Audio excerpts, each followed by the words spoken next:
Hello, hello, hello. Good morning, good afternoon, good day, good night, good everything. So, I was asked a question that I wanted to address. And the question was, how do you deal? Well, actually, the person asked me ever, if I've ever been discouraged. And if so, how did I deal with that discouragement? The answer is yes, many, many times. And I think this is very important for us to address. I think there's like some common misconception that because you are a believer that you're not allowed to have bad moments and that you're not going to feel life. Um, you're going to feel life. If you lose someone or something that you actually wanted to keep, you're going to feel it. Any loss, any grief, any pain, any sickness, you are going to feel it. And discouragement is one of those things that will come. It comes with life. Um, the biggest issue is that a lot of times when people get discouraged, believers get discouraged. We really don't have someone that we can be honest with, because normally and you will have people who mean well, and I can tell you I've done it. A lot of times people are discouraged and the first thing that someone does is they give you all the scriptures that you chances are you already know. And if we're honest, somebody just spewing scriptures on us, it at that moment it doesn't change for the believer, because chances are you already know the scriptures um, that they're going to give you. So, one of the things that I've learned to do for myself and even with other people is to just talk them through what they're really discouraged by or that moment. Because even with myself, I found out that a lot of times for me, it's not necessarily what I'm dealing with, is how I see it.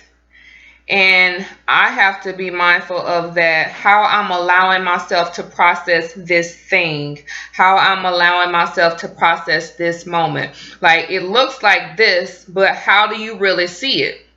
Because I can give you all an example. Let's say with a relationship, we're praying and asking God to bring us his our God ordained husbands or wives, and he allows the person that we're with, he separates that relationship that we're in, because that's his way of saying that this person you are with now is not who I want you to be with. And then we mourn it. And yes, you can mourn it, but you also have to make sure that you're looking at it properly, because really what God did was remove someone from you. Doesn't mean it's a bad person. He's saying he's just not the one that I wanted for you. So he removed it so he can bring someone else in. Even with us praying for God to position us where he wants us to be as far as our careers or our work or our jobs or even ministry, he'll remove us from one place or put it on our hearts to leave that place, and we mourn it because in a sense it is a loss, but we have to make sure that we can look at it properly. It's not that it was actually that he took something from us because he didn't want us to have it. He took something from our hands because we can't hold somebody else's stuff and he is at the same time, and we can't hold our stuff and he is at the same time. So, to answer the question, I think the most important thing that you can do is to monitor how you see it. If you lose someone, grieve properly, but monitor how you see it. If you go through a bad breakup, grieve properly, go through all the emotions you need to go through, but monitor how you see it, because a lot of times the discouragement comes because we've gone through so much, and it didn't necessarily have to be that we went through so many things back to back. It could just be at a point in life, if you've gone through enough and you do not have the proper perspective of the things that you've gone through. It just seems like you're going from one valley to the next. And that may be true, but you have to say to yourself, okay, there's a reason that I'm here. If it's something that I did to put myself in this situation, I need the Lord to show me what's in me that keeps making me jump into a pit. And if it's something that he did because he wants me to go through this experience, I need to learn the lesson and move on. Because you have to believe that whatever God allows you to go through, he's not trying to break you for no reason. I won't say he's not trying to break you. He's trying to break you, of course, but he's not trying to break you to hurt you. He's trying to break you so he can open you up and pull everything out that he doesn't need, and then put everything in. Because the reality of it is, you can't really, I don't personally think you can reach, I think your reach will be limited if your experiences are. I'll say it like that. If your life is really, really comfortable most days and all the time, and you've never gone through anything, I think that your reach will be limited. Not to say you always have to go through like the worst of the worst, because for some people, like, I want my testimony to be that he kept me healed, not that I had to be healed, even though at some point I have been healed of certain things. But I don't want to have to say, well, strike this on me, Lord, and I can tell the world this. I want my testimony to be that, you know what, Lord, you, according to your word, you wanted me to prosper and be in good health. And throughout the life that you allowed me to live, you showed me what to do to keep myself healthy and what to consume and all this other good stuff. So I still believe that the most important thing that you can do if you're dealing with discouragement is to monitor this thing right here. Because again, it's not necessarily always what we're dealing with, is how we see it that's having the most negative impact on us. Because if we're honest, sometimes discouragement comes after we've survived the moment, because we sit there and try to figure out why that moment or why certain things happen. And it happened because life happens. And another thing that I wanted to kind of share with you all was, I was addressing a comment that somebody made, because someone was talking about how she just kind of shared, she was being honest, vulnerable, which is what we don't like. She told the truth. She said, this is where I am, this is how I feel. And yes, she's in ministry, and someone commented to her and said, she's not, you need to watch what you say, because you're in ministry and you don't want to make Jesus look bad. And I didn't respond to it because I couldn't really think of anything that wasn't combative to say. Instead, I just reached out to the young lady and started talking to her.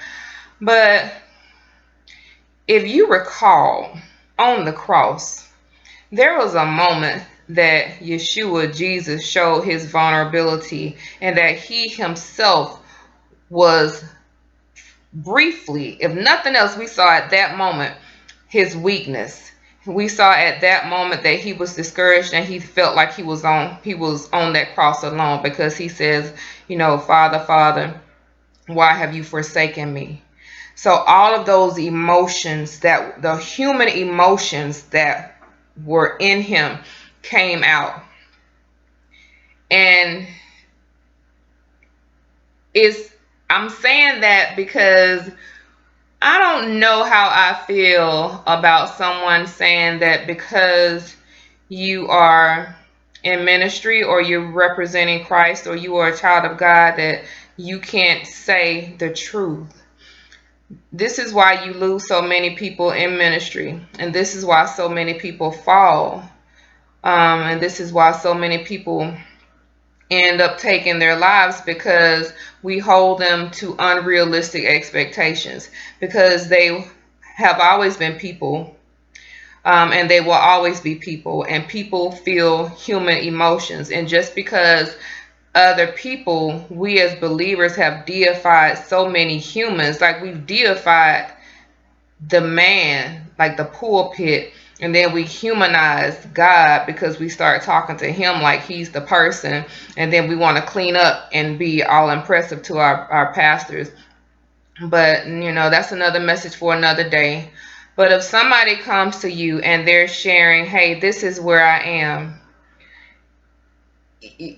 I don't know if it is the wise thing for you to do to tell them that they're wrong for feeling the way that they feel. I've had people come to me and they were completely enraged and they said every word that came to their minds. I didn't say, oh, you don't need to talk to me like that. You need to watch things that you say. Sometimes people just need to get it out. Let them get it out. And then sometimes really that's all they need. They needed somebody to listen. And sometimes they just needed to hear themselves say the raw truth. The real question is, can you be trusted with the truth that they share? If somebody comes to you and they're saying, hey, this is where I am, I'm feeling kind of low, I'm feeling discouraged, I'm dealing with this, I'm dealing with that, are you going to be the one that helps to redirect their thinking and then protect the truth that they gave you? Or are you going to be the one that's like so many other people do, go and say, hey, I want y'all to pray for so and so because her husband doing this. Hey, I want y'all to pray for so and so because she came to me and she said, people just tuck and gossip under the guise of prayer. And there's nothing right about that. So the real question is for us, are we mature enough to handle what people give us so that we can start helping each other walk through life? Can we at least help each other walk through life without adding more injuries to those who are already injured? That's the question. But if you want to know back to what I was saying in the beginning, the way that I deal with discouragement is I process the way that I'm thinking about the moment, and then I have to challenge myself and say, okay, there's a possibility that you are looking at this wrong. And that's when I have to ask the Lord to help me to see this right, because I don't want to sit here and just be discouraged going through life. Discouragement will come, but I don't want to walk through life in a state of discouragement. But thank you all so much for watching, and I will see you next video. Bye-bye.